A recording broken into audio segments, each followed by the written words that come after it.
Olá para você, seja muito bem-vindo a mais um podcast da Bíblia IBNU falando sobre Êxodo. E nós vamos hoje então continuar sobre esse livro tão especial que é o livro de Êxodo, o segundo livro da Bíblia, e um livro que traz lições e informações assim preciosíssimas para entendermos todo o contexto bíblico, para entendermos toda a história daquilo que vai ser aquilo que vai encontrar com a gente no Novo Testamento. E então fique ligado, preste bastante atenção.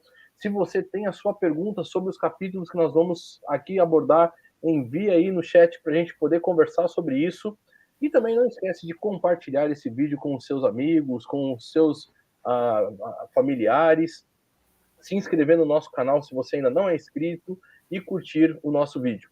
E hoje, para falar sobre esse tema muito especial, nós estamos aqui com o Saião Arão e com a Suzy, que vai trazer os brincos de ouro para confecção do bezerro. Só não vou dizer que eu sou o bezerro, né? Você já foi tanta coisa, né? Eu já fui de tudo nesse podcast, então eu vou ficar na minha. Boa noite, Suzy, tudo bom contigo? Boa noite, Gileão, boa noite, Saião. Bom estar com vocês aí de novo e falando sobre essa questão tão complicada que é o bezerro de ouro, né? O que foi isso, Saião?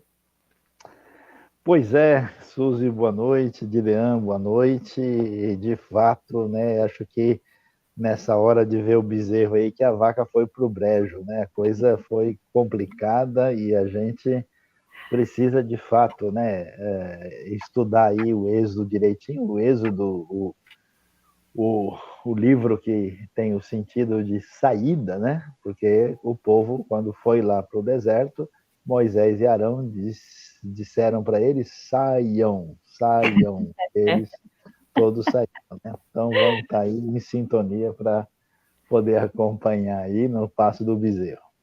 Será que a gente consegue ir para frente? A gente está com um problema aqui, né? Deu uma interrupção aí no meio da questão que a gente estava falando. Fala aí, Gileão. Então, a coisa fica um tanto quanto problemática, né? Porque, afinal de contas, nós já temos falado bastante aqui no podcast que o tema principal, vamos dizer assim, do livro de Êxodo, é claro que você tem toda a saída, mas é essa presença de Deus, esse Deus que agora vai habitar com esse povo, que vai tabernacular, para falar essa palavra tão assim, cheia de sentidos evangelicais aí, né? Deus que vai ser presente ali. E aí o que acontece?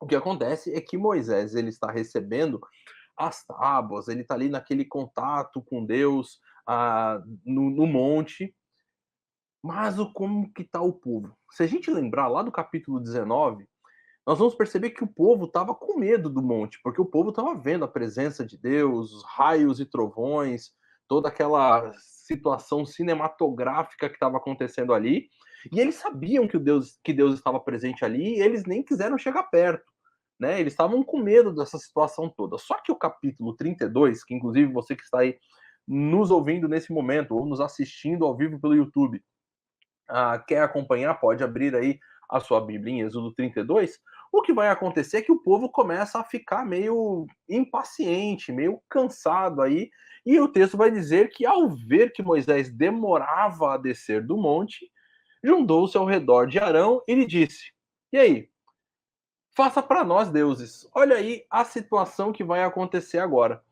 E é interessante que esse povo que havia visto grandes obras do Senhor, tanto lá no Egito, quanto depois na travessia do Mar de Juncos, aí, o Mar Vermelho, tanto em toda essa proteção e cuidado de Deus no deserto, agora, porque percebe que a situação está demorando e não está no cronograma deles, eles começam a tirar os seus brincos, que é algo extremamente importante da gente lembrar no contexto do livro, porque afinal de contas, lá quando nós demos Êxodo 12, o povo estava saindo do Egito, o texto vai dizer que eles receberam, inclusive, ali bens, né, dos egípcios e receberam ali todos esses presentes de ouro e todas essas coisas para saírem ali. Eles saíram com todo esse, vamos dizer assim, até esse espólio de guerra que eles tinham. E agora eles pegam toda essa riqueza que eles têm, constroem constroem através de todas essas coisas um bezerro E olha a loucura que vai acontecer ali no versículo 4. Vai dizer que Arão recebeu e os fundiu, transformando tudo num ídolo, que modelou com uma ferramenta própria, dando-lhe a forma de um bezerro. Então disseram: Eis aí os seus deuses, ó Israel, eis aí os seus deuses, ó Israel, que tiraram vocês do Egito. O que é bastante significativo é pensarmos que Deus havia dado várias instruções para o povo, inclusive detalhadas a respeito de construção, da forma como Deus habitaria com o povo ali naquele tempo. Mas agora, Arão ele faz uma coisa com a sua própria ferramenta, com o seu próprio jeito de fazer. Faz um bezerro que é uma imagem bastante, vamos dizer assim, importante, ou que diz respeito a deuses que o povo daquela época adorava, e coloca: olha, esse aqui foi o Deus que tirou vocês, os deuses que tiraram vocês do Egito, e o povo passa a adorar esse bezerro de ouro. Então, isso é uma situação bastante problemática, porque demonstra o quanto o povo não havia ainda conhecido realmente esse Deus, ele ficou maravilhado, mas não tinha um coração nesse Deus. E também revela também como que a gente precisa tomar cuidado com a nossa própria vida, porque mesmo depois de vermos grandes coisas, pode ser que o nosso coração não esteja conectado. É interessante que lá no Novo Testamento, Jesus vai dizer isso sobre algumas cidades, né? Ele vai falar, por exemplo, sobre Corazim e Betsaida, vai falar assim, ó, se as coisas que aconteceram aqui tivessem acontecido em outro lugar, lá em Tiro e Sidom, aquele povo lá teria entendido a mensagem e teria se arrependido. E vocês têm esse coração duro e continuam dessa forma, mesmo depois de verem todas as grandes obras que eu realizei no meio de vocês. Eu creio que a gente pode começar a partir daí, Suzy. Como é que você pega esse bonde andando aí, né, para a gente pensar sobre isso, né? Como que o nosso coração ele tem essa tendência de não estar conectado com o Deus verdadeiro, apesar de ver grandes maravilhas que Deus fez. Tá sem som, Suzy. É interessante aqui, né, Dilean, que a gente falou na aula passada mesmo, no podcast passado, sobre essa questão de Moisés na presença de Deus, né, quando a gente fala lá no capítulo 24, faz pouco tempo, né, ele subiu ali, e olha que interessante a gente relembrar, quando Moisés subiu, a nuvem cobriu o monte, e a glória do Senhor permaneceu sobre o monte Sinai. Durante 6 dias, a nuvem cobriu o monte. No 7º dia, o Senhor chamou Moisés do interior da nuvem. Aos olhos dos israelitas, a glória do Senhor parecia um fogo consumidor no topo do monte. Então, Moisés entrou na nuvem e foi subindo o monte, e permaneceu no monte 40 dias e 40 noites. Apesar de falar sobre 40 dias e 40 noites, não é tanto tempo assim, e eles, apesar de estarem lá embaixo, não estarem junto com Moisés ali, é possível ver, eles estavam vendo a glória do Senhor, então é uma experiência profunda, sim, com Deus, né? E aí vem, é interessante como o autor parece que faz de propósito essa interrupção bruta, né, brusca, que faz do que ele estava falando, da questão do tabernáculo, de toda a questão de coisas sagradas, coisas muito importantes, né, lembra que a gente falou sobre essa comparação do Deus verdadeiro, dos deuses falsos, né, e aqui parece que de repente o povo está vendo tudo aquilo, viu as coisas acontecendo, experimentando tudo isso, acabou de experimentar maravilhas, né, na saída do Egito, e assim, o que está acontecendo? O que deu na cabeça deles? O que acontece, né? Aí vem esse perigo que você falou, né? Então, é um momento assim, e a gente vê que depois volta a falar, né? Há uma renovação aí. Então, do 32 até o 34 vem essa interrupção, só que ao mesmo tempo que é complicado, Deus está agindo ali, acontecem coisas maravilhosas de novo, e aí vem realmente a construção, né, de cada coisa que a gente vai falar, talvez na próxima semana, ou ainda hoje. Mas essa questão do que está acontecendo aqui, né? O que isso significa, esse bezerro de ouro? Assim, quando o ser humano, ele não tá, parece que assim, apesar de estar vendo, apesar de estar experimentado, eles perdem, parece que a conexão com Deus, e nesse momento eles estão de novo à procura de alguma coisa, e aí eles buscam esses deuses, né? Para eles.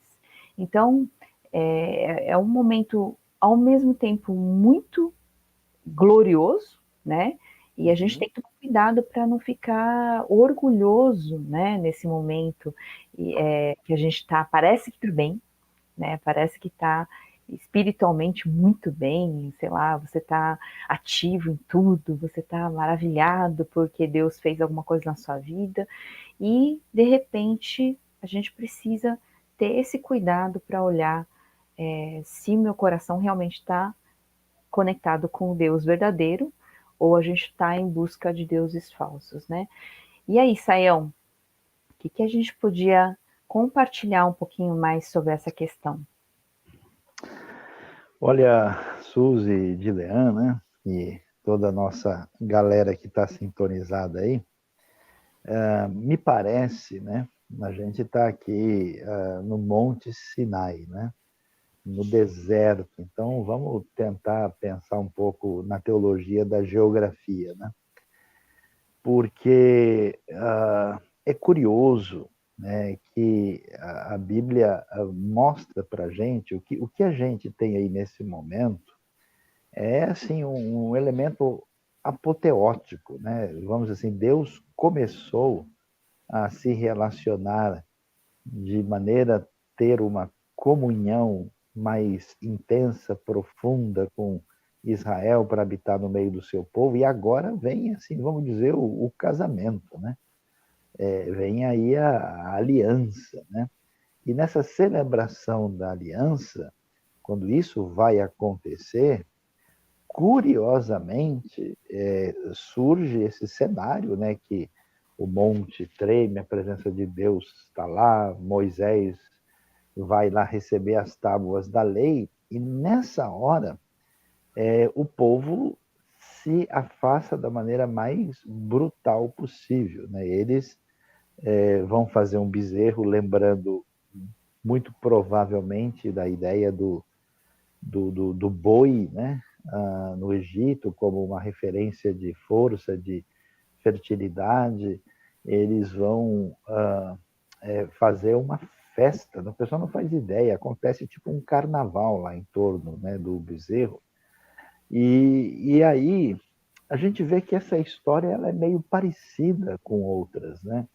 É curioso assim que o Elias, por exemplo, né, que tem um elemento análogo a Moisés, no momento ele olha, desce fogo do céu, e no outro momento ele está lá pedindo para morrer, né?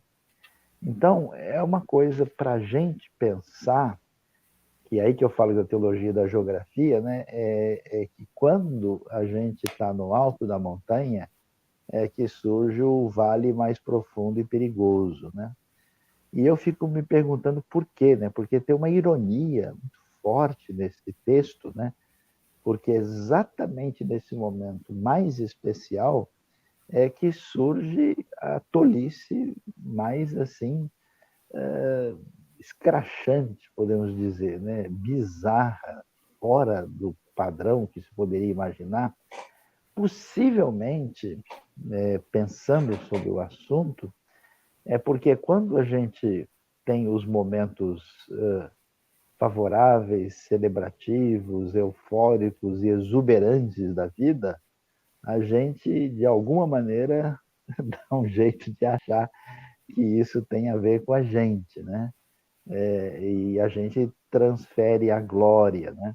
E a gente inconscientemente faz uma coisa desse jeito, e as maiores bobagens que as pessoas fazem na vida especialmente quando elas estão bem, né? A gente tem aí um raciocínio sociológico hoje que tenta justificar todos os erros das pessoas por causa das condições difíceis que elas enfrentam à sua volta, né? Porque a pessoa passou por problemas na infância, que a pessoa era pobre, que a pessoa teve dificuldades, e parece que isso ilumina tudo, né?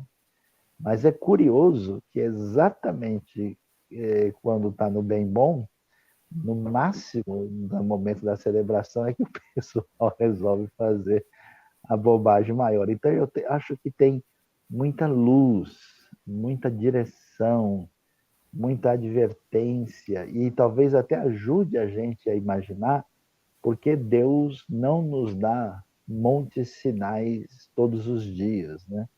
E ele deixa a gente passar no deserto, bota o Mar Vermelho na frente, né? Coloca aí alguns problemas, chamam os egípcios para dar uns abraços na gente de vez em quando, né? E isso tem um papel significativo, né? Bom Então, então, aí eu acho que isso vale a pena a gente pensar, né, e refletir, porque isso chama atenção de verdade. Mas realmente é uma questão, acho que muito válida para a gente pensar, porque a gente tem essa maneira de raciocínio, né? Como se, você falou, né, muito bem, como se tudo tivesse a acontecer de bom para eu poder, e essas circunstâncias me levassem a tomar atitudes boas, vamos dizer assim, né?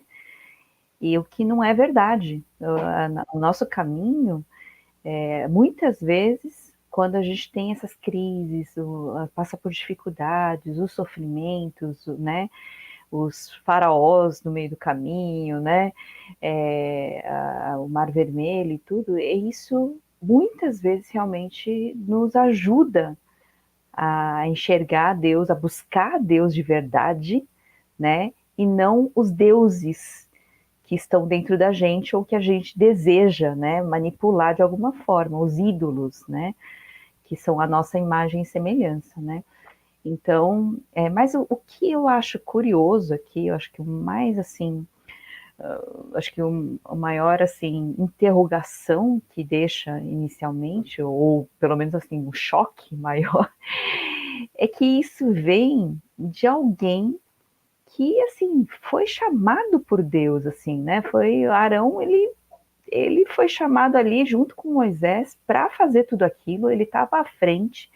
Ele viu mais do que ninguém quem é o Senhor de verdade.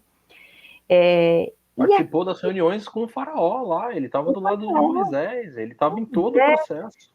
Mas ele fala que é um negócio muito assim, será que é loucura minha ou eu estou ouvindo certo, ou estou lendo certo, né? No versículo 5 fala, Arão edificou um altar diante do bezerro e anunciou, amanhã haverá uma festa dedicada ao Senhor. Só que assim, Senhor, esse Senhor é o nome do Deus que se revelou no deserto.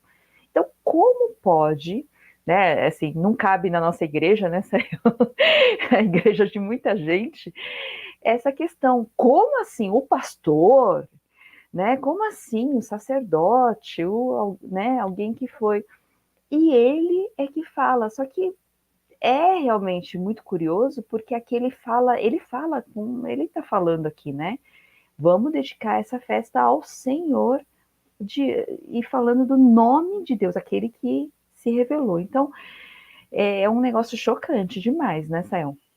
Ô, Dilean.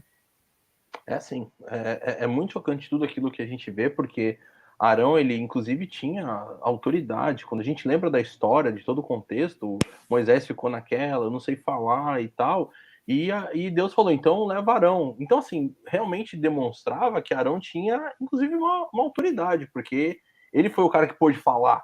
E agora ele fala, ó, eis aí os seus deuses, vamos construir aqui e fazer uma festa dedicada ao Senhor. Então, assim, a gente percebe exatamente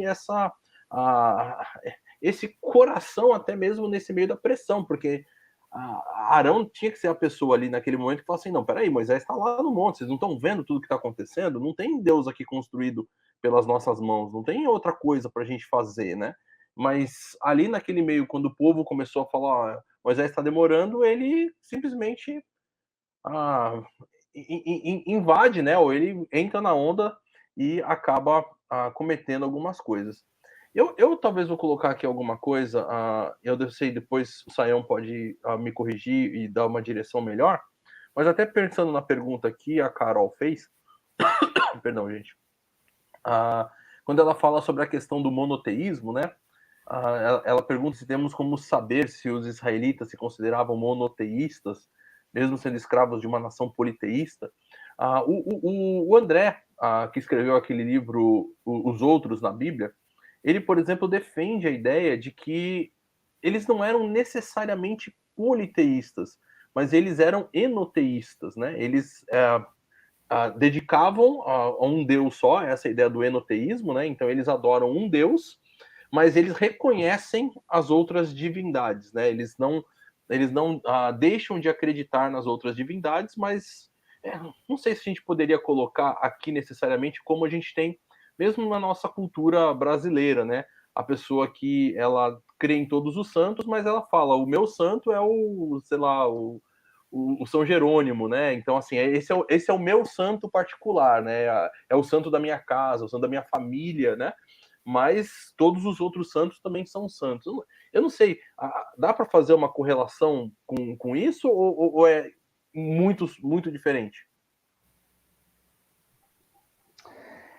Eu acho que a dificuldade quando a gente lida com essa questão é que a tendência nossa sempre é avaliar a coisa do ponto de vista ontológico, né? Essencial. Existem os deuses ou não existem? Quando o raciocínio mais concreto de um povo nômade pastoril antigo, muitas vezes a discussão sobre a divindade ela é uma discussão sociológica, né? Porque os deuses existem, inclusive emblematicamente, perante as nações. Então, o que eles veem? Os povos aqui, com os seus deuses e com os seus símbolos. Alguns desses deuses existem tão claramente que um deles está na frente deles, que é o faraó, né? Agora, o que existe nessa divindade? Qual é o tamanho do seu poder, da sua força, né? Então, num certo sentido, nesse mundo de vários deuses mais ou menos concretos, né? Por exemplo, como é que você sabe que o Baal é o que é? Através da chuva, das tempestades, dos raios, né? Isso é visto como manifestação de Baal. Aí, no desenvolvimento, se a gente pode dizer assim, de um monoteísmo mais, vou usar uma expressão estranha aqui, maturado, né? Definido, delineado, final, você chega, por exemplo, em Isaías, você já tem uma teologia curiosa, né? Que ele faz pouco dos outros deuses, né? Não no sentido de associá-los assim ao demônio, por exemplo, mas dizer que eles não são nada, né? O cara pega um ídolo, pega um pedaço de madeira, ele faz um banco, ele faz lenha, ele vai assar o pão que ele vai comer e depois ele faz o Deus, me ajuda aí, né? Então existe um esvaziamento, né? Quando você vê, por exemplo, Jacó, né, conversando com Labão, né, e eles vão fazer um juramento, aparentemente cada um jura pelo seu Deus, né? O mundo é marcado por esses elementos. Então, o que acontece é que assim os israelitas não são exatamente leitores de nenhuma confissão de fé, né? Eles não tinham lá na Declaração de Chicago, não tinham lá New Hampshire ou Westminster e outras, ou né, Augsburg, alguma coisa assim. Eles interagiam com o ambiente e no meio dessa confusão tem a manifestação de um Deus poderoso e gracioso e libertador que se revela e vai redesenhando a história do povo através do GPS redentivo, né? Então, a gente quer muito pegar o texto e fazer uma leitura aritmética dele, e ele funciona mais como uma espécie de pintura, né? De uma amplitude de elementos assim mais significativos. Os estudiosos, de modo geral, vão tentar sugerir que o monoteísmo, como a gente quer chamar puro, ele só floresce plenamente na época de Esdras, né? Até então, o pessoal não sabe muito bem como lidar com esse mundo excessivamente divinizado e idólatra da antiguidade. Legal. Bom, a gente vai então dar continuidade aqui. Su, você quer falar algo? Eu quero ainda falar sobre esse assunto, porque eu falei do choque, né? Mas parece que a gente precisa parar para pensar aí, né? Não tem nada a ver com o ser humano que seja. Ele pode ser o que for, ele pode ser o sacerdote, ele pode ser, né, a pessoa escolhida, mas é ser humano, né? O que importa, e a gente vai ver isso sempre, é como Deus age e como a gente tem essa ligação com Deus. Então, o poder está em Deus, né? O agir está em Deus, né? Então, o ser humano, ele é consagrado no sentido que ele é separado para realmente trabalhar, para ser de uso pessoal, né? De Deus, do agir de Deus, mas não quer dizer que ele está livre de pecado, não quer dizer que ele está livre de problemas, não quer dizer que ele é um semideus, né? Eu acho que existe muito essa coisa, de novo, né? Não é só o bezerro de ouro, existe também essa idolatria, vamos dizer assim, do servo do Senhor, né? do chamado, do ungido do Senhor, né? Como o pessoal fala.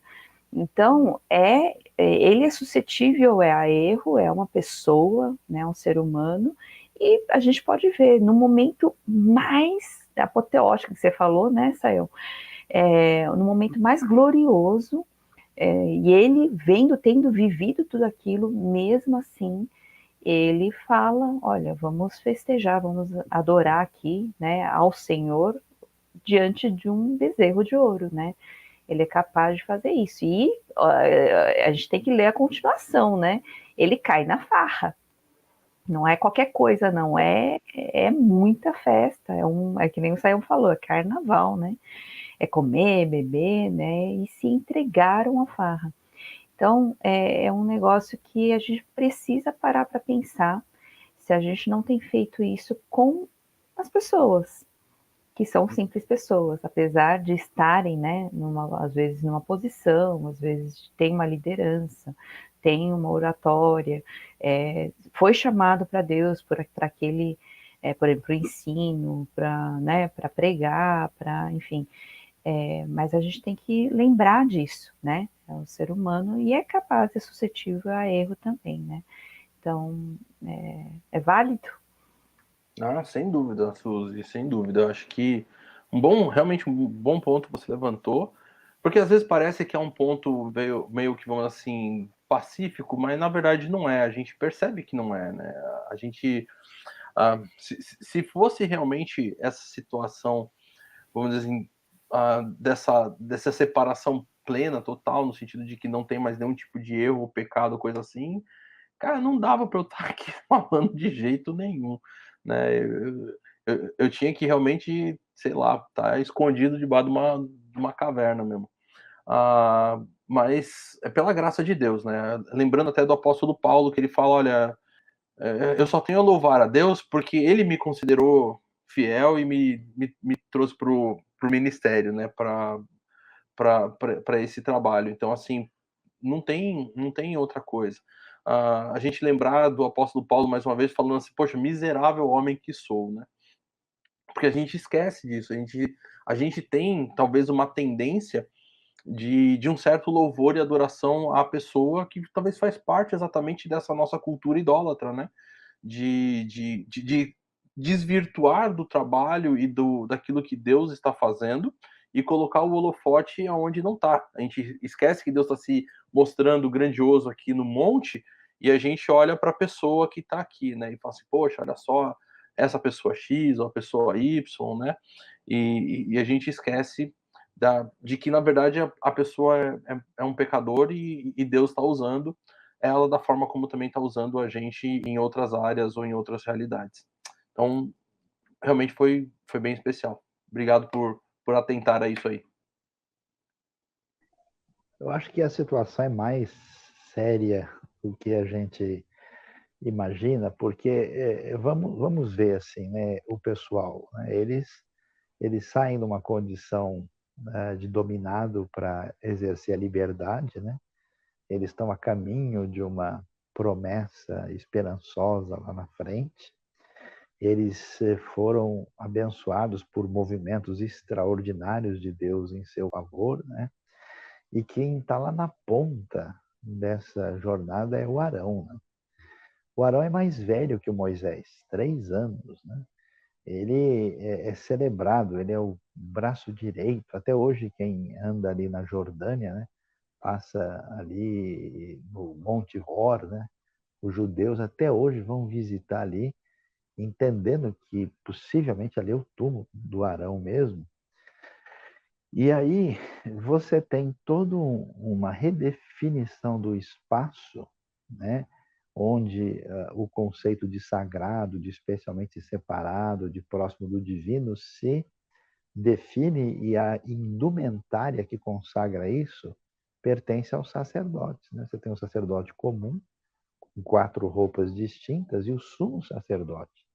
Ele é o rei do tempo e do espaço, né? Ele tem 8 indumentárias, roupas específicas que marcam, né?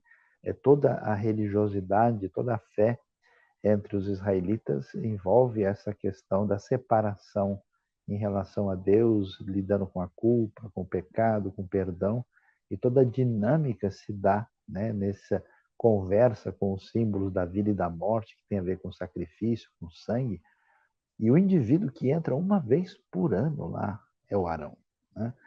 Então, o que acontece? Quando você está numa posição religiosa especial, você é visto de alguma maneira como um indivíduo mais sagrado, né?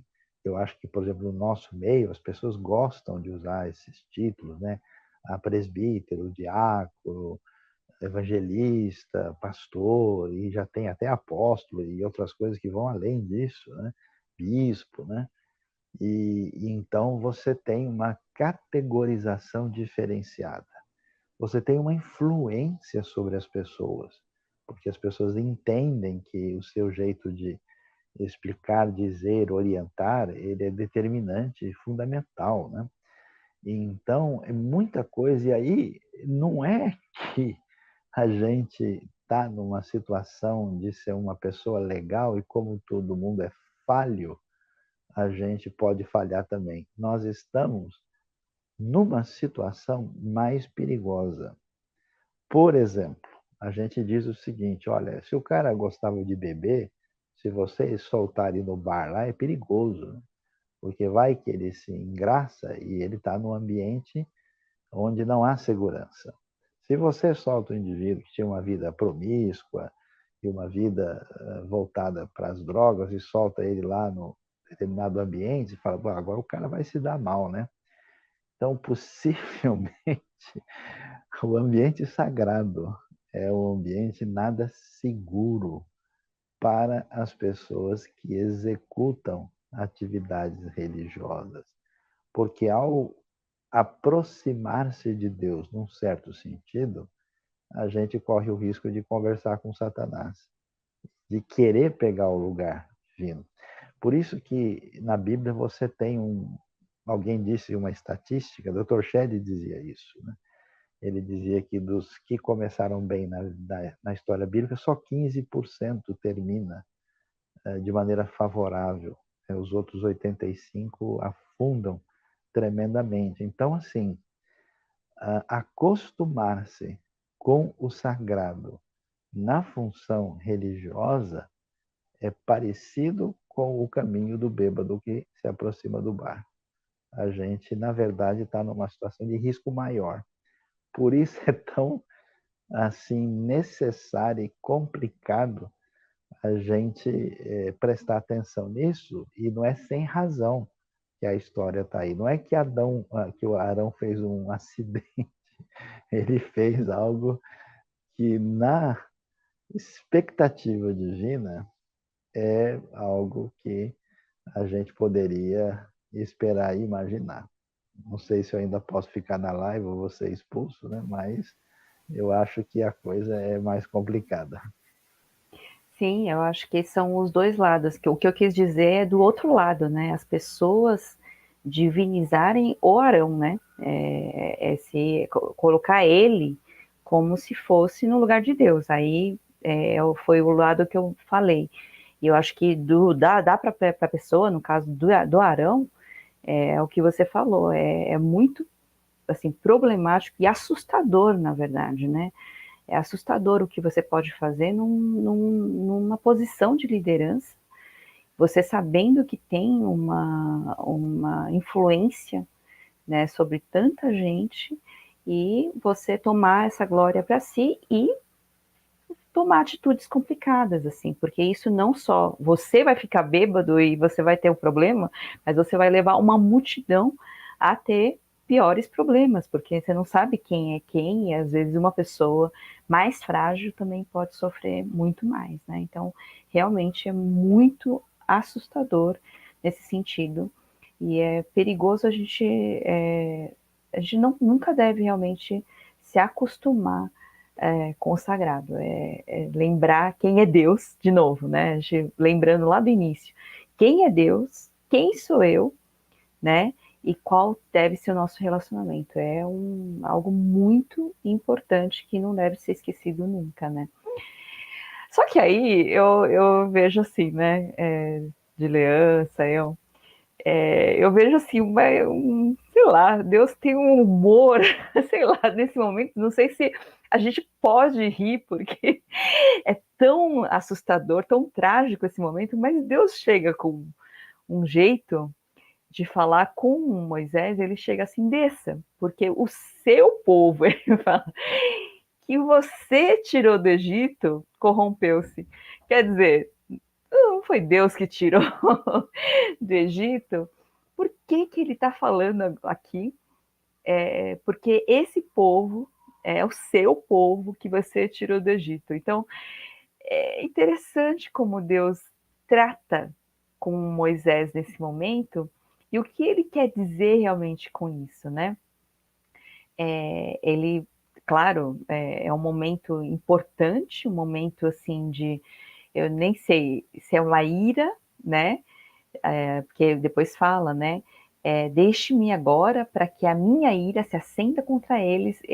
Mas é interessante como ele vem para Moisés e fala, Moisés, ó o seu povo aí, né? Olha, eu vou lá, hein? Eu vou acabar com tudo isso. Parece que Deus está, sei lá, ele está esperando uma resposta de Moisés, né? Ou melhor falando assim, testando, né? Qual vai ser a atitude de Moisés nesse momento? Porque Moisés foi aquele fujão, né? Foi aquele que, né, deu problema em todos os momentos. E agora, né? Depois de ter caminhado tanto, qual vai ser a atitude de Moisés? Será que é isso que ele está esperando? Por que desse jeito de falar tão diferente, né, de Deus? Porque, sei lá, a gente esperaria um Deus assim, realmente irado, né? Porque, poxa, colocaram um bezerro de ouro no lugar, num momento tão importante, como você falou, e de repente não parece que é isso que ele está fazendo, né? A maneira como ele lida é diferente. O que vocês acham? A coisa fica complicada e parece que não só Deus faz isso, mas Deus parece que faz aquela oferta que seria, tipo, oferta irrecusável, né? Não, eu vou destruir com esse pessoal aqui, eu vou fazer de você agora uma grande nação, né? Ali no versículo 10 ele vai fazer essa proposta para Moisés. Então parece que realmente toda a forma como o narrador aqui está caminhando é de demonstrar que tem algum teste aí para Moisés dentro dessa estrutura, né? Dentro daquilo que está envolvendo essa narrativa. Interessante ele falar, desça você, né, até lá, porque todo o contexto geral é de um Deus que está descendo para habitar com o seu povo. Mas agora que o povo peca, né, mas Deus fala, desce você, né? Nesse tipo aí de coisa aí, agora você que lida, né? Eu acho bacana a gente essa dinâmica, né? Porque todo o contexto é esse. Deus agora vai tabernacular. Ele vai descer. Ele desceu até o monte, ele vai descer até o tabernáculo, encher a sua glória e tudo. Ele vai estar no meio do povo. O povo pecou, Moisés, desce você para resolver a situação. E a coisa é tão complicada que realmente ele vai dizer, olha, esse povo é um povo obstinado, é um povo que não tem mais o que fazer com esse povo. Vamos acabar com tudo. Mas a resposta de Moisés é uma resposta muito importante. É uma resposta que demonstra exatamente o oposto daquilo que foi apresentado, né? Não é uma resposta de alguém que fala assim, realmente, ó, bati no peito aqui, eu sou o cara, eu realmente tirei esse povo do Egito, eu sou um cara bom, realmente faz uma nação através dos meus descendentes, porque daí a coisa vai dar certo, vai estar tudo tranquilo, porque eu garanto, né? Não é o famoso La Garantia Soy Yo, né? Do comercial que tinha. O Saião já. O Saião tá assim, nossa, eu lembro desse comercial. Acho que isso é Comprei antigo. muita coisa ali. Não sei dessas coisas. Eu comprei e me dei mal. Mas é legal, porque o que Moisés vai colocar é exatamente se colocar no meio de Deus e o povo e falar, Senhor, não faça isso, não acenda a tua ira contra o povo, né? Contra o teu povo. E ele vai direcionar essa questão. Porque foi o Senhor que tirou eles do Egito. Será que Deus perdeu a memória, né? Será que Deus esqueceu disso e agora só viu o povo ali? Mas parece que realmente o texto está caminhando para isso, para essa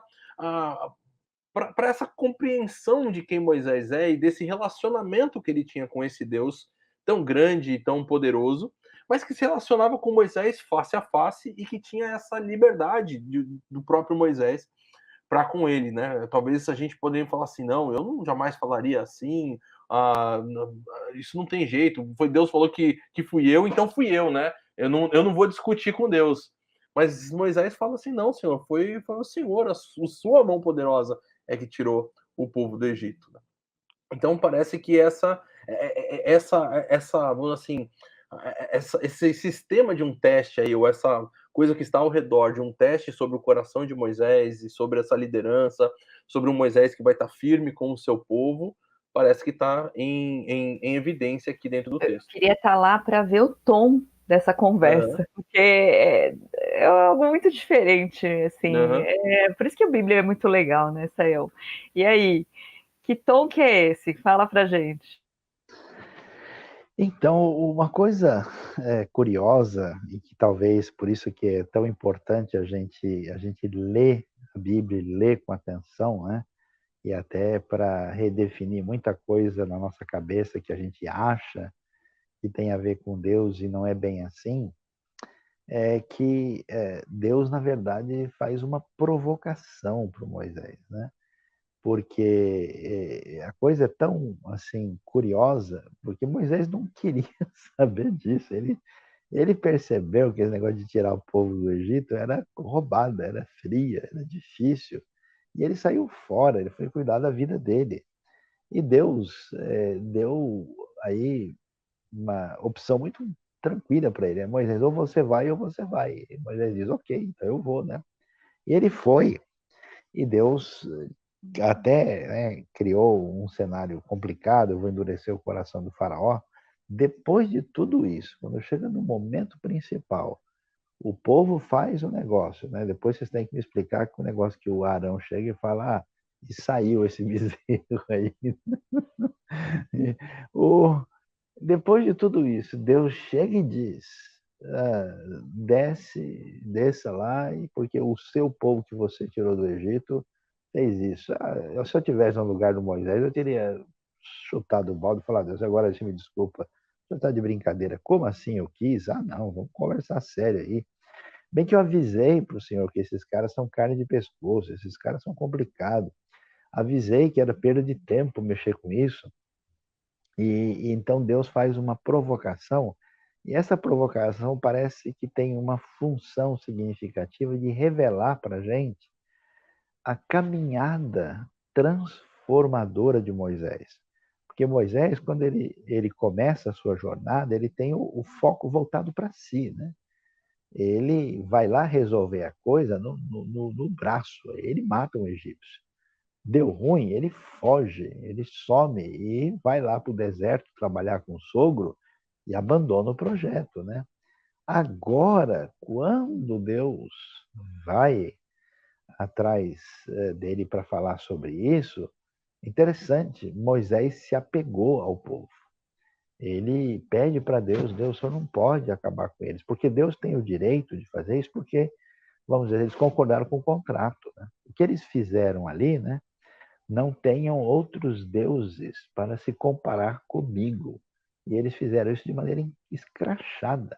Então, já que vocês quebraram o contrato sem nem sair do cartório direito, o que eu vou fazer com vocês?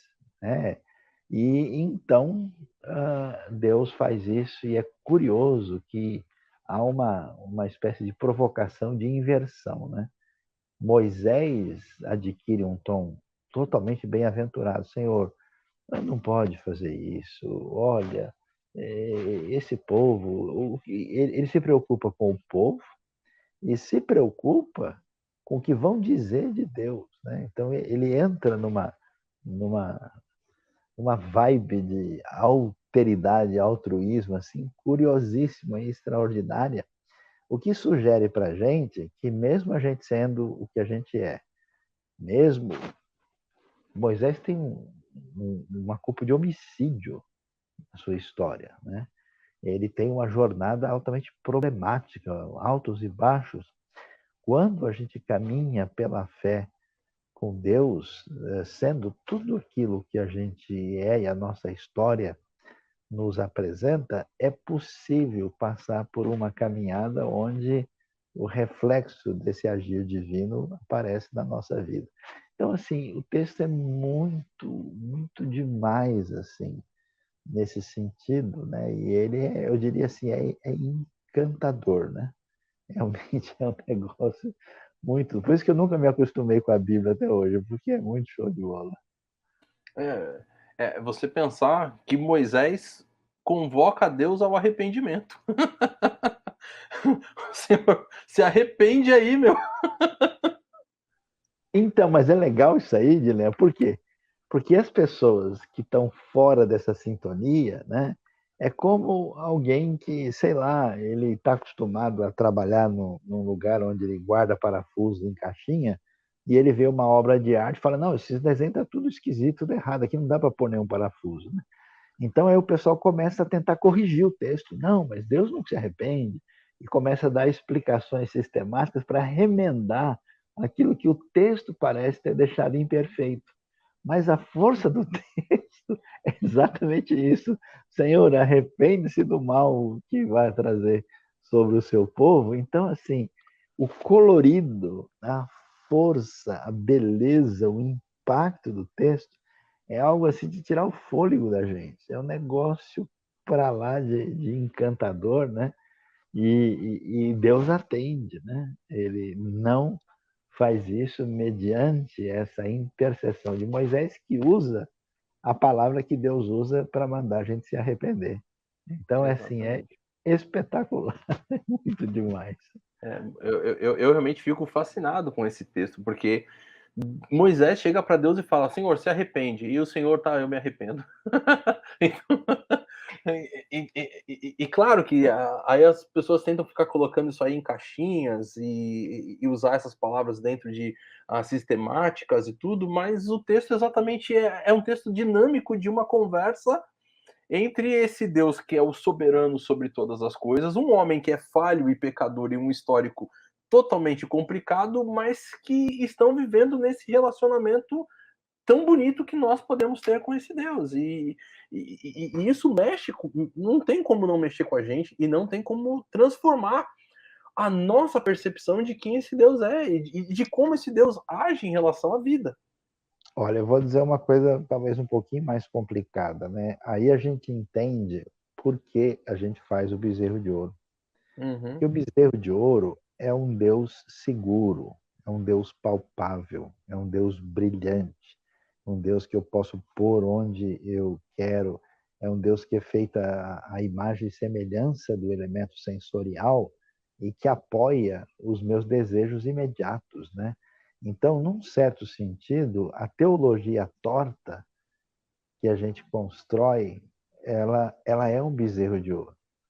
E a gente se entrega à farra. Por isso que quando a gente lê a Bíblia, a gente precisa pedir a misericórdia de Deus para assim, ultrapassar, né, as defesas do nosso coração, para que o texto leia a gente, o texto derrube a gente, o texto esteja presente com a sua força, a sua beleza, senão a gente vai consertando até fazer o bezerro, né? Então é curioso isso, que o jeito que a gente faz sem uma sensibilidade à palavra, né, e à ação do Espírito, pode realmente virar uma confusão. Lembra da serpente, né, que depois era referência de cura, né, e depois o pessoal transforma em ídolo e começa a adorar, e ela era chamada de Neusta, né? Agora acabou. Eu acho que não dá mais para continuar aqui. Tá difícil. Eu acho que essa transformação que Deus pode fazer na nossa vida é que a palavra de Deus, né? Quando a gente abre realmente esse coração para ouvir a palavra de Deus, para realmente entender o que Deus quer falar com a gente, essa transformação que ele pode fazer é impressionante, é um negócio assim, mais do que maravilhoso, né? É um negócio sublime, porque é divino. São coisas realmente divino, de verdade, né? Porque é algo que a gente nunca poderia imaginar, né? Imagina, quando a gente pensa no profeta fujão, todo mundo lembra do Jonas, né? Mas eu acho que a gente deveria lembrar de Moisés.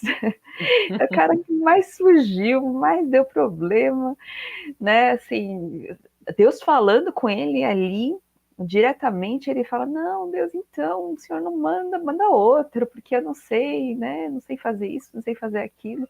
Deu desculpa até o fim, né? E esse momento ele vai, assim, a atitude dele é outra, quer dizer, a transformação do caminho, esse caminhar que deu, né, aconteceu com caminhada com Deus, foi assim impressionante, né? Então a maneira como ele realmente fala de Deus, fala com Deus, né? Fala do povo, o amor que ele tem por esse povo, né? Capaz assim de realmente dar vida por esse povo, é algo realmente mais do que a gente pode dizer com palavras, né?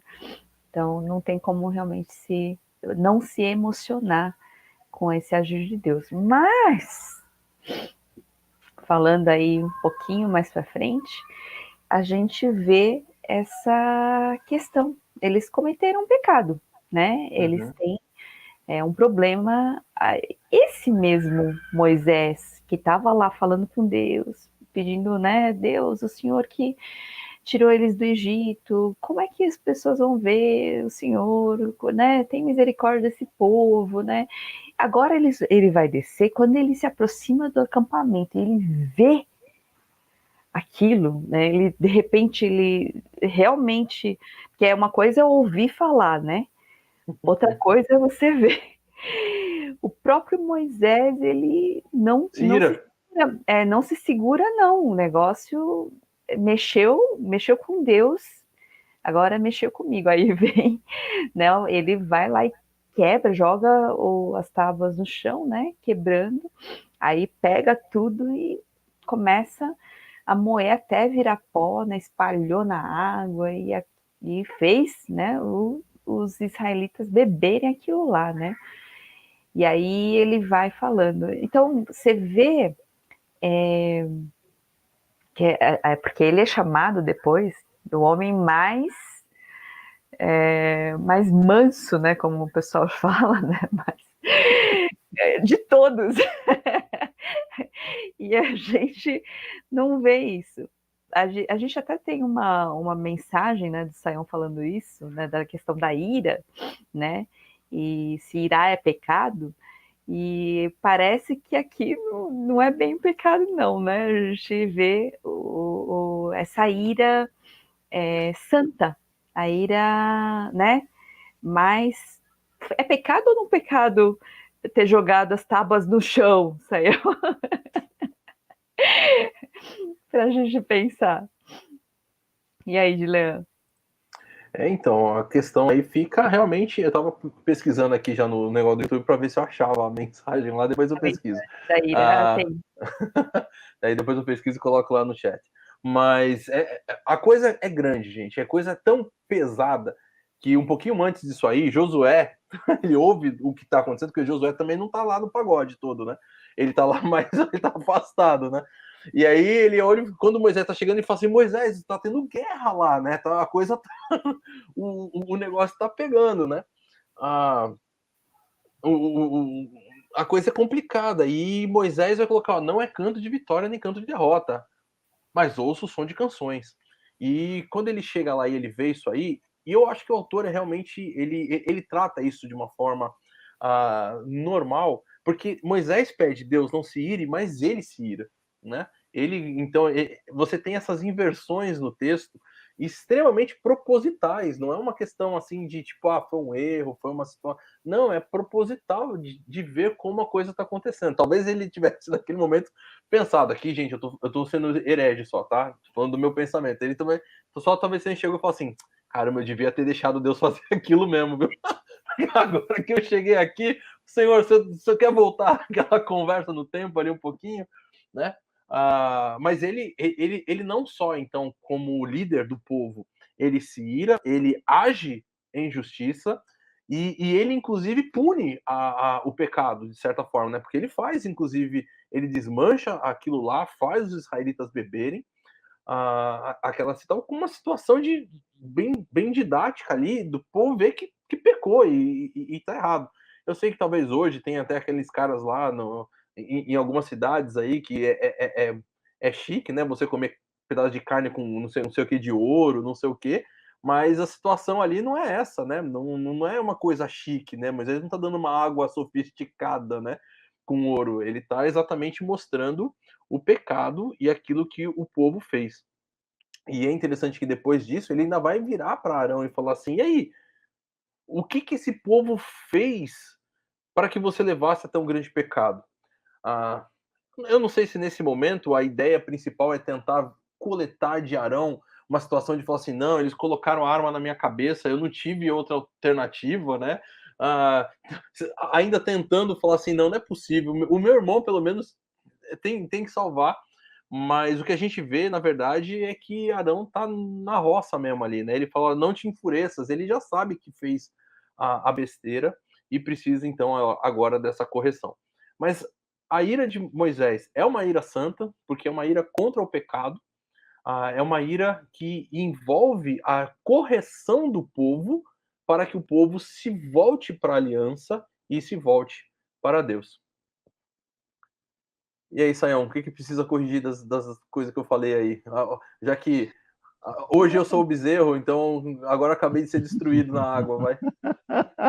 Não, o negócio não é corrigir, a gente interage de uma maneira promissora aí, né?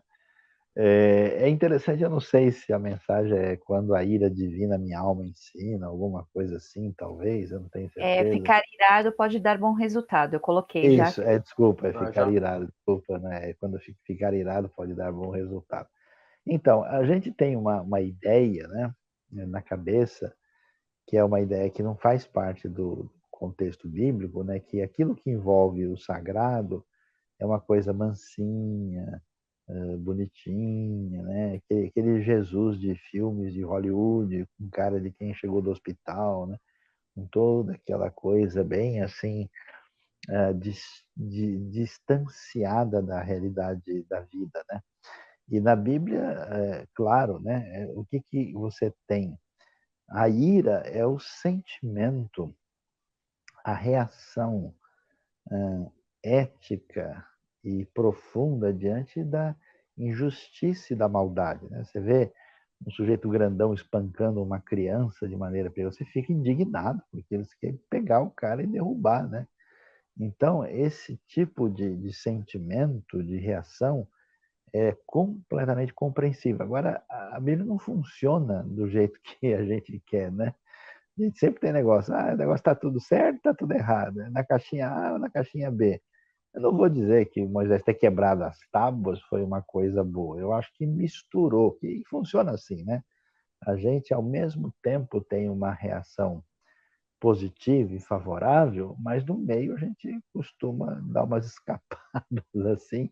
Então, eu não sei se é o ideal. Agora, o que eu acho fascinante nessa história toda é que você olhando para tudo que está acontecendo, meu amigo, é para a gente fechar, né, aí a loja, abandonar tudo e ir embora, né? Porque o que que acontece? Deus vem e faz o que faz, né? Gastou milagre à vontade lá no Egito, abriu o mar, fez tudo o que fez. E quando chega na hora de celebrar essa parceria extraordinária, o povo faz uma coisa dessa.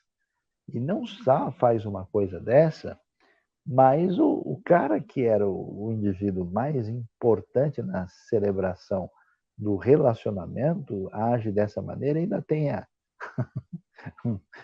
cara de pau de dizer, então, ele jogou no fogo e saiu esse bezerro, né? Então, numa situação dessa, é para a gente dizer o seguinte, ó, não tem mais o que fazer. Né? É que eu acho curioso que é muito comum isso no meio religioso. Eu converso com gente todo dia e o pessoal fala, não, agora não dá mais.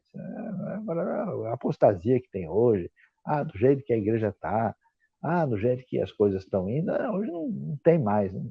A expressão que eu mais ouço é não tem mais jeito. Né? Falei, esse pessoal nunca leu um pouquinho da Bíblia, né? Porque aí você vê que, apesar disso tudo, é isso que eu acho extraordinário. Deus não desiste do povo, não desiste da aliança, o que ele deveria fazer de imediato, até porque ela é bilateral, já devia quebrar ali na hora.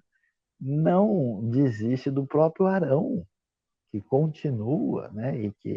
E não desiste do Moisés, né? Que começou tudo errado, não tinha nenhuma disposição, foi levado meio que contra a vontade para fazer, conseguiu chegar até aí, na hora do vamos ver, deu ruim, a coisa mais sagrada que o ser humano já pegou na mão, que foi as tábuas da lei, ele ainda quebra. Então, falou, quer saber do negócio? Agora só falta levar de 7-1, né?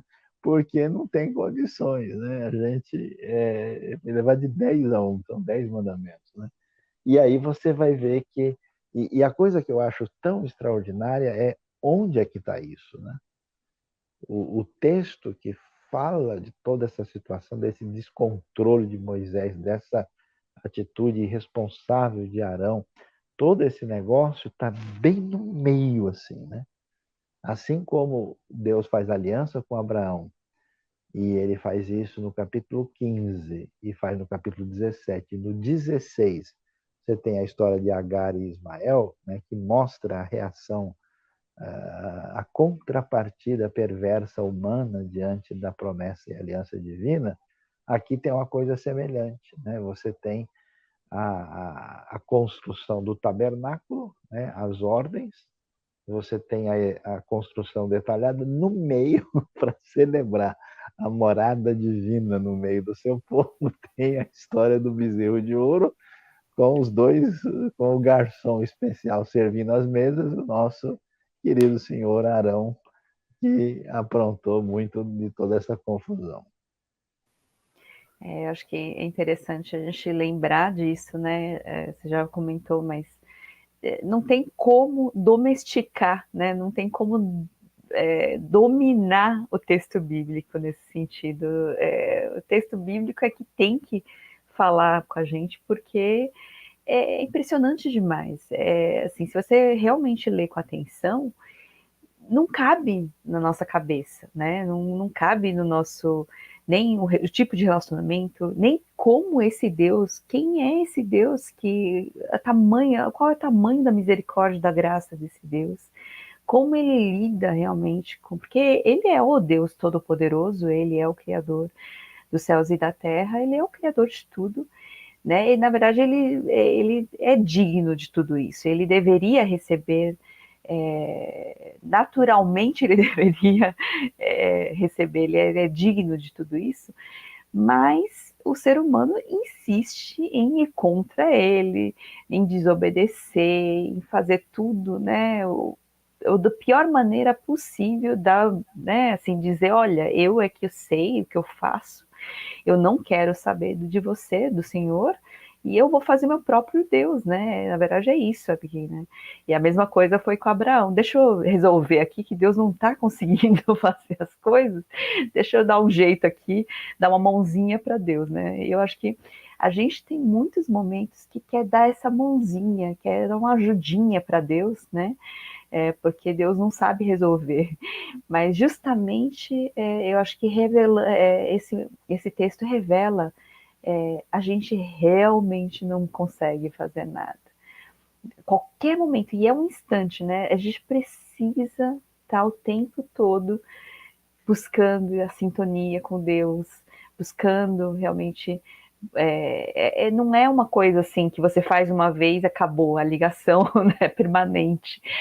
Mas por nós sermos justamente quem somos, né, esse problema que a gente consegue estragar tudo, mesmo quando está num momento maravilhoso, que é assim esse momento de glória, a gente precisa buscar esse Deus o tempo inteiro, o tempo todo, e buscar ouvir a palavra, o que ele está falando. Por isso que lá em Deuteronômio fala, né, e ficou a coisa mais importante, Shema Israel, né, ouça Israel, ouça o que eu tenho a dizer. Né? Isso é muito mais importante do que o que você está vendo, o que você acha que é, o que você acha que pode fazer, né? Porque na verdade você não pode fazer nada. Então, eu acho que é uma coisa assim, uma das mais importantes da gente lembrar é isso. Quem é esse Deus e qual deve ser o meu relacionamento com ele o tempo todo, né? Eu acho que para a gente não perder aqui as perguntas, né? Eu queria deixar aqui essa pergunta da Carol, né? Será que eles estavam fazendo um ídolo de maneira consciente, sabendo que Deus é Deus, né? Tem um só Deus, mas eles sabem, né? Ou estavam tentando representar aquele Deus invisível, né? Porque já que ele só falou o nome dele, então deixa eu colocar aqui né, fazer um Deus. E aí tem a outra pergunta aqui, por que o bezerro, né? O nosso amigo aqui, o Anselmo, ele pergunta, tem um motivo cultural de ser um bezerro? Então, deixa aí para o Dilean, para o Saião, essas perguntas. Bom, vamos lá. O que a gente vai ter? Parece que o povo não tinha uma compreensão, uma conexão que aquele era uma imagem visível do Deus verdadeiro, ou do Deus realmente de Israel, porque, na verdade, a gente vai ver essas conexões que o texto vai fazendo. Esse aqui é o Deus que tirou vocês do Egito, basicamente como uma conexão de que não é aquele, porque, na verdade, quando a gente olha para a situação, eles estão vendo a nuvem e a coisa no monte, e aí agora eles apontam para aquele bezerro que está ali na terra, né, junto com eles, no mesmo plano que eles. Então você tem essa diferença, né, entre o Deus que estava falando com Moisés e que estava lá, e aquele que estava ali e apontando, esse bezerro foi o Deus que tirou vocês do Egito. Então, eu creio que essa conexão demonstra uma desconexão com com a história anterior, com esse Deus que realmente havia se declarado para esse povo, dado o seu nome para o povo e então criado esse relacionamento, ou desejando criar esse relacionamento com o povo. E em relação ao bezerro, o Saião meio que deu uma dica lá, né, no começo. Ele falou assim: a gente não sabe exatamente, talvez por uma questão de força, né, foi as coisas que o Saião colocou. Mas eu não sei se realmente tem. O bezerro era um deus, era algo adorado. Então, provavelmente, como inclusive era esse povo que, desde que chegou ali no Egito, tinha uma conexão com essas realidades da criação, né? Então provavelmente está relacionado com essa cultura, com essa realidade que o povo mesmo estava vivendo, o que demonstra mais ainda essa situação de que, no fundo, a pessoa adora aquilo que faz parte da sua questão cultural ali, né? Ela simplesmente pega algo que já é comum a ela e coloca nessa situação uma deusificação aí, né? Uma divinização. Com certeza o Egito era um lugar assim de muita zoolatria, né? Então não só a gente tem tradicionalmente o famoso boi Apis, né? Que é bem conhecido, né? Como até porque o Egito era muito agrícola, né? A gente pode ver aí a força e o poder desses bichos. Aí a deusa Hathor, né? Que é a deusa que é uma vaca, né? Então, quer dizer, a ideia de fertilidade, de força, está associada aí, né? E eu também entendo o seguinte, que a princípio é possível que o pessoal de fato está pensando no bezerro, mas aí surge uma pegada sincretista, né? Quando eles tentam associar o bezerro com o Senhor para tentar dizer, olha, o que a gente está fazendo está mais ou menos dentro da mesma conversa que a gente tem tido anteriormente, né? É curioso que lá em Israel, né, depois, com o desafio do baalismo, né, eles acharam o altar que foi encontrado em Arad, né, que eles tentaram fazer uma espécie de cópia do modelo do templo que tinha em Jerusalém, eles acharam um santo dos santos. E lá dentro tinha, digamos, duas pedras levantadas, uma para o Senhor e outro para a consorte dele, né? Assim como era Baal e Azerá, né? Então, é muito interessante. Tinha balada, né? Exatamente, as barraladas, né, em homenagem a Baal. Então, existe uma pegada na direção de um sincretismo, onde o pessoal, de fato, tem aquilo que as pessoas querem, né? Olha, aqui está o Deus concreto que eu tenho à minha disposição, né? E não um Deus invisível de quem eu dependo, a quem devo seguir e não posso manipulá-lo. Joia. E aí, agora, então, continuando, a Nádia também faz uma pergunta aqui, uma pergunta interessante. Porque, afinal de contas, Deus depois fala para Moisés escrever ali, ele próprio, nas tábuas, os mandamentos. E aí, o que será que ele estava querendo com isso com Moisés? Será que tinha alguma lição de Deus para Moisés também, com essa atitude de Deus? Hein, Suzy? Suzy, Saião? Olha, eu acho que eu passo, hein?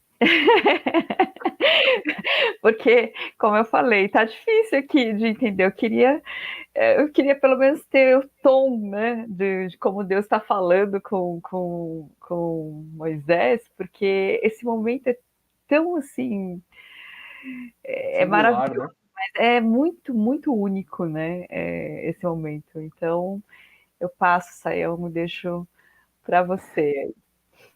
Então, a gente não tem no texto nenhum detalhamento da razão de ser disso, né? A gente pode fazer algumas considerações. Então, a gente pode, por exemplo, dizer o seguinte: puxa vida, se Deus deu as tábuas da lei, né, que aparecem lá escritas pelo dedo de Deus e agora quebrou, puxa, acabou, agora não tem mais jeito, né? Então aparecem dois elementos. Primeiro que você não reedita a Deus, né? Chegar e falar, Deus, agora o senhor vai lá e dá de novo. Não, peraí, as tábuas que você tinha são únicas e especiais e não há condição de agora, porque você ficou nervoso, Deus vai mandar fazer de novo, né?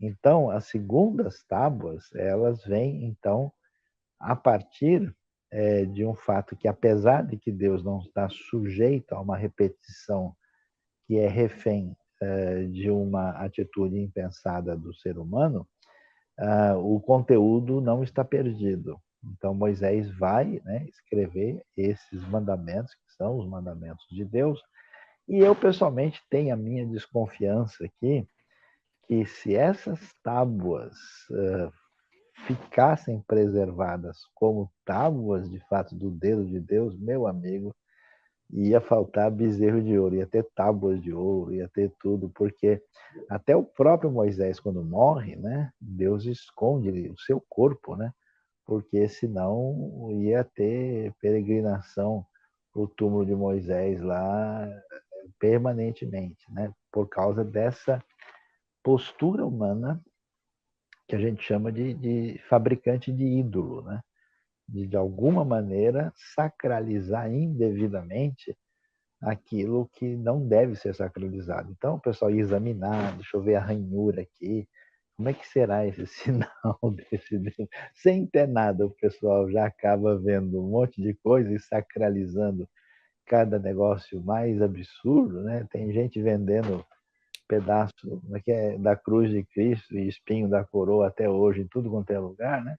Então, de certa forma, foi providencial a quebra das tábuas, no sentido de elas não serem preservadas com um potencial problemático para o povo com tendência à idolatria. É, sem sombra de dúvida, ia ter aí realmente mais coisa aí para ficar buscando. Afinal, estão aí buscando a arca, estão buscando, né? Tudo. De tudo. A coisa ia ficando cada vez maior. Bom, vamos dar uma continuidade aqui. Tem mais umas perguntinhas. Tem aqui, essa questão do bezerro e tudo, a gente acho que já falou, né? Já matou aí essas questões. É claro que existiam, ou dentro da cultura egípcia tinha um monte de tipo de animal, então acho que a gente já trabalhou bem essa questão. Mas tem aqui uma do Ricardo, que ele diz assim: se o próprio Deus disse para não fazer imagem alguma, por que ele mesmo mandou fazer a imagem da cobra? E aí isso não confunde? Isso até mesmo é muito usado, né, Sayão, pelos católicos, né, que dizem que não, que o que Deus colocou ali não foi uma realidade de não poder fazer uma imagem, mas ele mesmo depois manda fazer. Então pode sim fazer a imagem. O que você não pode é fazer uma imagem de uns outros deuses. Por isso que eles fazem dos santos, que fazem parte daquilo que é a religiosidade, né? Então, como você não está fazendo uma outra coisa que não tem, então isso pode ter as imagens. Mas parece que não é exatamente essa situação, até mesmo porque ali não era para ser adorada a imagem, né? O povo olhava e ficava curado, mas não era para ser adorado. E o problema foi exatamente essa situação de que o povo depois passou a adorar, e tem gente até hoje que adora, né? Então, mas Deus não mandou construir uma imagem para adoração, que essa é a realidade daquilo que você tem dentro do decálogo, né? Ali dos 10 mandamentos, né? Não fareis imagem de escultura, né? Acho que essa situação é bastante diferente. Sei que mais que a gente poderia responder aí para o pessoal. A gente falou semana passada, né? Sayão quer falar? Não, pode falar, Suzy, vai lá. A gente falou semana passada um pouco, quando a gente falou do tabernáculo, que Deus mesmo, ele manda fazer a imagem do querubim, né? Inclusive no lugar mais, no Santo dos Santos, no lugar onde ele vai, assim, habitar, ele vai ficar ali, é um lugar assim, né? Que até o sumo sacerdote só entra uma vez por ano. E ele mesmo manda fazer, então, não só lá como imagem, assim, esculpida, mas também na tampa, né, que é o do propiciatório, e também naquele véu que separa o santo dos santos, né? Então, é justamente essa questão. Deus não é contra, né, nenhuma escultura, nenhuma arte, nada disso, mas é a questão do que você faz e para que propósito você faz, né? O que você faz. Isso é uma perda, né? Isso é uma perda das igrejas protestantes, de certa forma, né? Porque essa tentativa de se distanciar tudo, nós geralmente os templos protestantes não têm nenhum tipo de relação ou de coisa bela, né? Nesse sentido, é aquela coisa geralmente bem quadrada e só, né? Da época, né? Teve momentos assim Sim. Da história em que isso foi feito, né? Tinha algum tipo de arte, né? Assim, Sim. seja na arquitetura, ou isso eu acho que foi mudando um pouco, mas eu acredito muito que foi separado nessa maneira de enxergar, né? Que é o que é sagrado e o que não é, a maneira de você ler a Bíblia com essa mentalidade, né? Que é a nossa herança grega, a gente acaba separando as coisas demais, e na Bíblia não está separado, não tem esse problema. A única coisa é realmente o que pode ser adorado. Portanto, é que a primeira coisa que ele coloca é ele é o único Deus. Deus é o único Deus, né? E os outros não são. Então, como é que você vai comparar? Tudo que ele fala aqui nessa revelação para vocês verem que eu sou o único Deus, a maneira como ele lida com o faraó, com os deuses do Egito também, né? Então, eu acho que realmente essa questão, né, Sayão?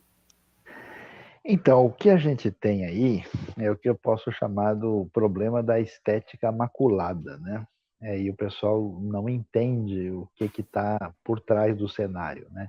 Então, por exemplo, a Bíblia nem chama, né, na criação o sol de sol e a lua de lua. Chama de luminar maior, luminar menor, porque ao dizer sol, a própria palavra já quer dizer Deus sol, Deus a lua, né? Então, nesse ambiente onde toda a estética, a construção arquitetônica, as esculturas estão totalmente envolvidas com esse paganismo politeísta, a Bíblia tem uma postura de dizer, olha, vocês não façam porque existe um lado perverso nessa arte, que é o lado de enclausurar o sagrado, né? De fechar o divino de maneira muito limitada. Agora, é curioso ver, porque até quando vocês que gostam de línguas bíblicas, né, quando você vai traduzir no grego proskinel, né, você traduz o quê? Que ele ajoelhou, que ele se inclinou, que ele adorou, né? E na verdade tem a ver com ishtahavé, né? Ishtahavu do hebraico. Então, quando alguém se inclina diante do outro, é o mesmo que se inclinar diante de Deus, né? E aí? Então, a questão, ela está vinculada diretamente ao fato de que nós temos uma tensão, né?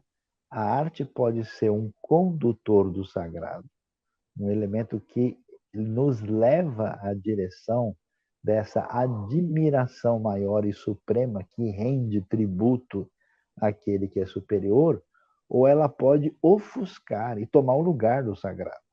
Então aí é que está. No Templo de Salomão tem um mar de touros, né? Além de tudo que a gente já falou.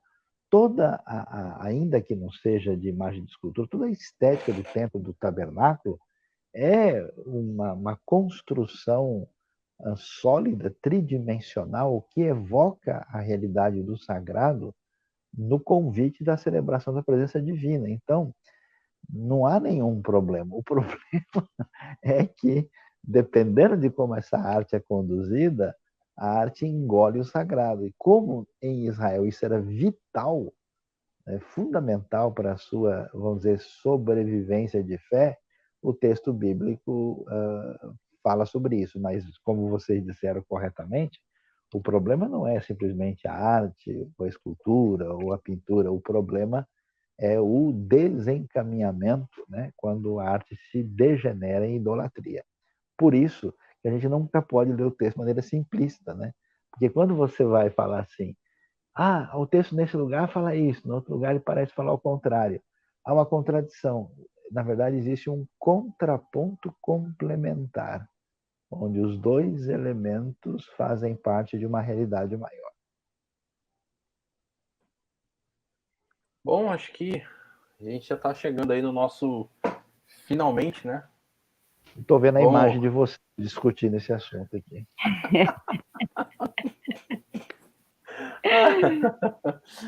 Desculpa, eu acho que eu tô o bezerro já destruído aqui na água já. Já fui moído, já virei pó. Mas vamos então fazer nossas considerações finais aí. Suzy, Sayão? Bom, obrigado aí pela participação de todos, né? Agradeço aí a sua atenção, né? Ajude-nos aí na IBNU a compartilhar, né, esse conteúdo, se inscreva, divulgue para os amigos e aprofunde-se na palavra de Deus, que é uma das questões essenciais e fundamentais que tem a ver com o nosso crescimento na fé. Deus abençoe a todos. Uma boa noite. Bom, como a gente falou bastante aqui, né? A gente precisa ouvir o que Deus tem a dizer, né? E a palavra dele está aí. Então, ouvir quer dizer estudar, quer dizer se aprofundar, né, na palavra e entender o que o texto tem a nos dizer. Então, ouça e seja transformado, permita-se, né, ser transformado por essa palavra, por essa vida que vem através dessa palavra do Deus Todo-Poderoso, do Deus grandioso que veio viver no meio de nós, né, que veio tabernacular no meio de nós. É isso aí. Um grande abraço a todos vocês. Até semana que vem.